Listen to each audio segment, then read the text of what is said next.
എല്ലാ കണ്ണുകളും അടഞ്ഞിരിക്കട്ടെ. ഇന്ന് രാവിലെ എല്ലാ കണ്ണുകളും അടഞ്ഞിരിക്കട്ടെ. ഹൃദയം ഇന്ന് രാവിലെ ദൈവത്തോടുള്ള ബന്ധത്തിലൊന്ന് പകർന്നേ. ജീവിത അനുഭവങ്ങൾ ഇന്ന് രാവിലെ നമ്മളോട് വിളിച്ചു പറയുന്ന സത്യം, നമ്മുടെ കർത്താവ് ഇന്നും ജീവിക്കുന്നു. ഓ രാമാധരാശകല, ജീവിതത്തെ വഴി നടത്തിയൊരു ദൈവമില്ലേ? ജീവിതത്തെ പരിപാലിച്ചൊരു ദൈവമില്ലേ? കരം പിടിച്ചു നടത്തിയൊരു ദൈവമില്ലേ? ചോദിക്കുന്നതിനേക്കാൾ നനയ്ക്കുന്നതിനേക്കാൾ അത്യന്തം പരമായി ജീവിത നിലവാരത്തെ അറിഞ്ഞ് മാനിച്ച് താഴ്ചകളുടെയും വീഴ്ചകളുടെയും കുറവുകളുടെയും എല്ലാം നടുവിൽ ചേർത്തു നിർത്തി ആ മാറിന്റെ ചൂടറിയിപ്പിച്ച് ഓരോ നിമിഷവും വഴി നടത്തിയ അപ്പന്റെ സാന്നിധ്യം ഇന്ന് രാവിലെ അളവില്ലാതെ ആലയത്തിന്റെ നടുവിൽ പ്രവഹിച്ചു കൊണ്ടിരിക്കുമ്പോൾ എങ്ങനെ നിർവിചാരിയായിട്ട് ഈ ആലയത്തിന്റെ നടുവിൽ മറ്റു കാഴ്ചകൾ കണ്ട് എങ്ങനെ ഇരിക്കും, എങ്ങനെ നിൽക്കും എനിക്കറിഞ്ഞുകൂടാ.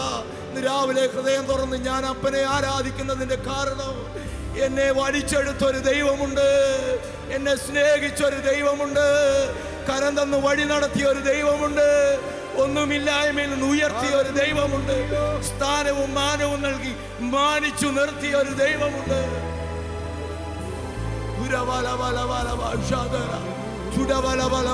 ഇന്ന് രാവിലെ എത്ര പേർക്ക് കർത്താവിനോട് പ്രതിബദ്ധതയുണ്ട്? ഇന്ന് രാവിലെ എത്ര പേർക്ക് കർത്താവിനോടുള്ള സ്നേഹമുണ്ട്? ദാവീദേ, നീ ആ പെട്ടകത്തിന്റെ മുമ്പിൽ ഇങ്ങനെ കടന്ന് ആരാധിക്കുന്നതിന്റെ കാരണം എന്നാ? നീ ദൈവ സാന്നിധ്യത്തിന്റെ മുമ്പിൽ ഇങ്ങനെ കടന്ന് ആരാധിക്കുന്നതിന്റെ കാരണം എന്നാ? ഒരു ദിവസമോ ഒരു മണിക്കൂറോ ഒന്നുമല്ല ദാവീദിന്റെ ആരാധന, നീണ്ടു നിൽക്കുന്ന ആരാധന. ബാലേഹൂദയിൽ നിന്നും പെട്ടകം ദാവീദിന്റെ നഗരത്തിലേക്ക് കൊണ്ടുവരുമ്പോൾ വേദപുസ്തകം പറയുന്നത്, അവൻ ആ പെട്ടകത്തിന്റെ മുമ്പിൽ സകല ജനവും കാണുക ദൈവത്തെ കുതിച്ചു നൃത്തം ചെയ്ത് ആരാധിച്ചെന്നാ പറയുന്നത്.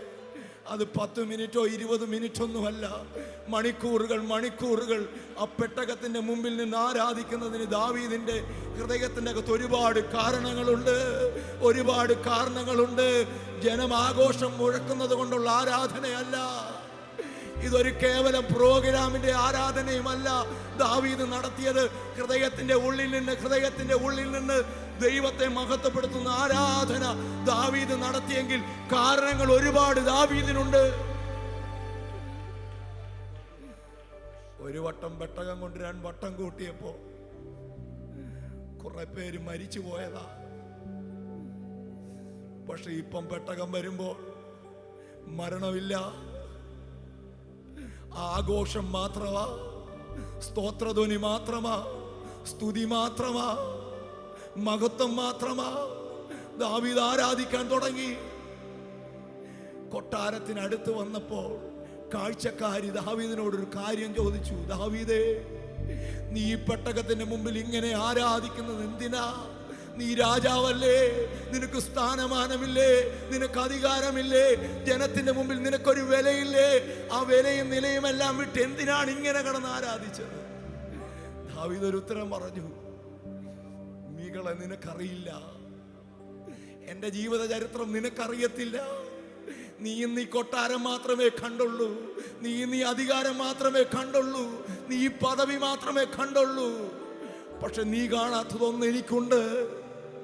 വനാന്തരങ്ങളിൽ ആടിനെ മേയിച്ചു കടന്ന് എന്നെ, നിന്റെ അപ്പനെ രാജസ്ഥാനത്തു നിന്നും മാറ്റി കാട്ടിക്കടന്ന് എന്നെ രാജസ്ഥാനത്ത് കൊണ്ടുവന്ന ഒരു ദൈവമുണ്ട്. ആ ദൈവത്തെ ഇതിലധികം നീചനാകണമെങ്കിൽ ഞാൻ അവന്റെ മുമ്പിൽ അങ്ങനെ നീചനായി ആരാധിക്കും. കാരണം എൻ്റെ ജീവിതത്തിന്റെ സാഹചര്യം അതാണ്, എൻ്റെ ജീവിതത്തിന്റെ സാക്ഷ്യം അതാണ്.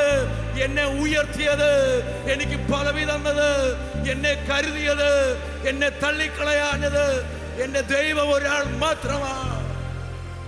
ഇന്ന് രാവിലെ അങ്ങനെ ആരാധിക്കുന്ന ദൈവമക്കളെ,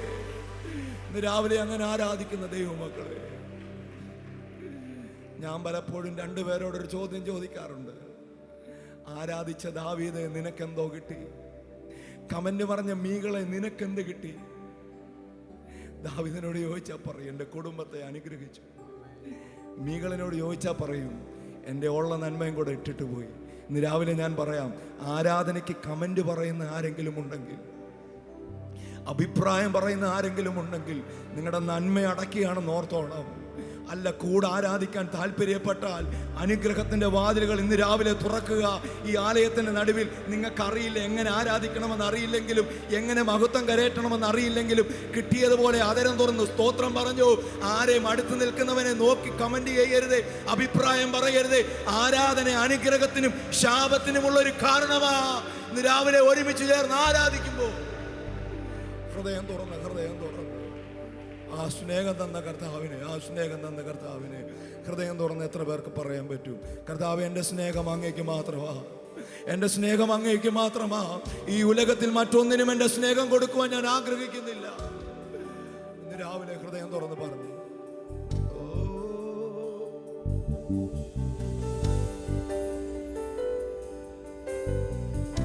എൻ്റെ ധനവും മാനമല്ല അങ്ങയുടെ മഹത്വത്തിനാ.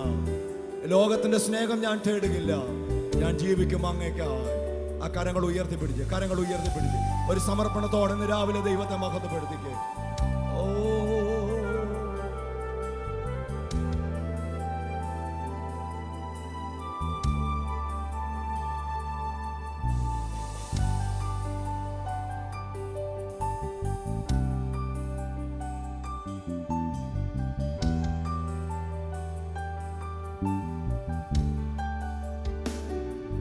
എന്റെ ധനവും മാനമെല്ലാം നിന്റെ മഹിമയ്ക്കായി മാത്രം. പറഞ്ഞ് ലോകസ്നേഹം തേടുകില്ല, ജീവിക്കും ഞാൻ നിനക്കായി മാത്രം. എൻ്റെ ധനവും മാനമെല്ലാം നിന്റെ മഹിമയ്ക്കായി മാത്രം. ലോകസ്നേഹം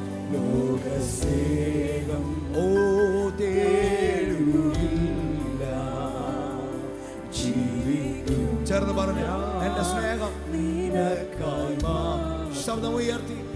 ഓ, എൻ്റെ സ്നേഹം നിനക്കു മാത്രം, വേറെ ആരും കവരുകില്ല. എന്റേതെല്ലാം നിനക്കു മാത്രം, എന്നെ മുറ്റും. ആ കരങ്ങൾ ഉയർത്തി പിടിക്കുമോ? പാടിക്കേ. എൻ്റെ സ്നേഹം നിനക്കു മാത്രം, എൻ്റെ സ്നേഹം നിനക്കു മാത്രം, വേറെ ആരും കവരുകില്ല. എന്റേതെല്ലാം നിനക്കു മാത്രം, എന്നെ മുറ്റും. കരങ്ങൾ വീശിക്കൊണ്ടൊരിക്കൽ കൂടെ. എന്റെ സ്നേഹം നിനക്കു മാത്രം, വേറെ ആരും കവരുകില്ല.